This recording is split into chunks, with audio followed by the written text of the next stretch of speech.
For years, the truth stayed hidden, the victims forgotten, the cases left cold, until science revealed what time could not. This is decades in the dark, where cold cases are brought back to light. It started with a missed text. On the morning of November 10th, 2010, 13-year-old Sarah Maynard didn't show up for school. Her father, who shared custody, had expected her the night before.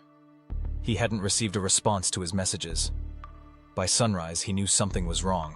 When police arrived at the Maynard home in Mount Vernon, Ohio, they found an eerie silence and a terrifying discovery. The front door was open. Inside were signs of a struggle, overturned furniture, bloodstains, and something missing. Sarah, her mother, Tina Herman, her mother's friend, Stephanie Sprang, and Sarah's younger brother, Cody. 4 people gone. No note, no witnesses, just the sense that something awful had happened. As law enforcement launched a frantic search, they found one clue that stood out: a Walmart security video from the day before the family vanished. It showed Tina Herman and her friend Stephanie Sprang shopping with Sarah and Cody. They walked through the aisles picking up snacks and groceries, laughing, looking relaxed. But just a few feet behind them was a man, dressed in black, wearing gloves, pushing a cart with only a tarp and a roll of duct tape. He never approached the family. He never made contact. But he followed them, aisle after aisle, matching their pace and direction. It was chilling. Police froze the frame, zoomed in, and pulled the timestamp. Whoever this man was, he was deliberately shadowing the family. And the items in his cart? Those weren't for home improvement. They were tools of abduction. Still, they didn't know who he was, until a neighbor called in a tip about a suspicious vehicle seen near Tina's home that day. That anonymous tip changed everything. A neighbor of Tina Herman called police after noticing something unusual. A strange man parked near the house the day the family vanished. She'd taken down his license plate number, just in case. That plate led straight to Matthew Hoffman, a 30-year-old tree trimmer living just a few miles away. He had no known connection to the family, but his name was now at the top of the suspect list. When officers drove by Hoffman's home, they noticed his truck matched one seen on the Walmart footage, following Tina and Stephanie just hours before the murders. That was enough for a warrant. When SWAT entered his small Mount Vernon home on November 14th, they were stunned by what they saw. Leaves. Tens of thousands of leaves, piled knee-deep across the floor. Stuffed into plastic bags, stacked to the ceiling. Pressed into walls like insulation.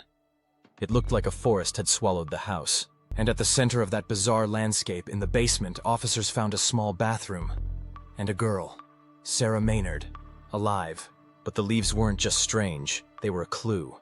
Matthew Hoffman wasn't just hiding Sarah in his basement.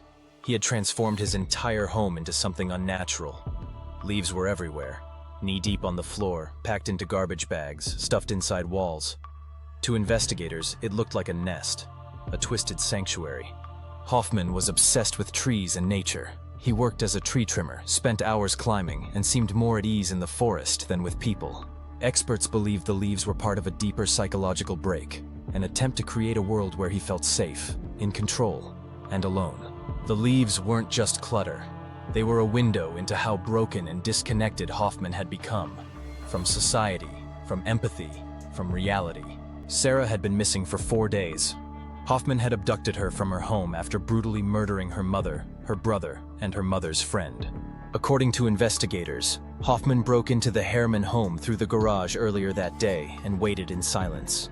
When Tina returned home with her children and her friend Stephanie, he attacked. He ambushed Tina first, stabbing her repeatedly in front of her children. Sarah saw her mother being murdered, stabbed again and again until she collapsed. Chaos erupted. Before anyone could react, Hoffman turned to Stephanie Sprang, stabbing her repeatedly in a violent frenzy. Prosecutors later said the number of wounds made clear. Stephanie tried to fight back, but it all happened so fast. There were no gunshots, no screams that reached neighbors, just the sudden, overwhelming violence of a man with a knife and a house full of panic. Sarah, terrified, was grabbed, tied with electrical cords, and gagged. Hoffman dragged her into a bedroom and shut the door. From there, Sarah couldn't see, but she could hear. Then came Cody. Just 11 years old, Cody may have tried to run or hide, but Hoffman caught him. He stabbed the boy in the head and back with such force that prosecutors described it as overkill. The wounds suggested Cody had turned to flee or had tried to shield himself. Why didn't they escape? Because they didn't have time. Stephanie likely focused on protecting the kids.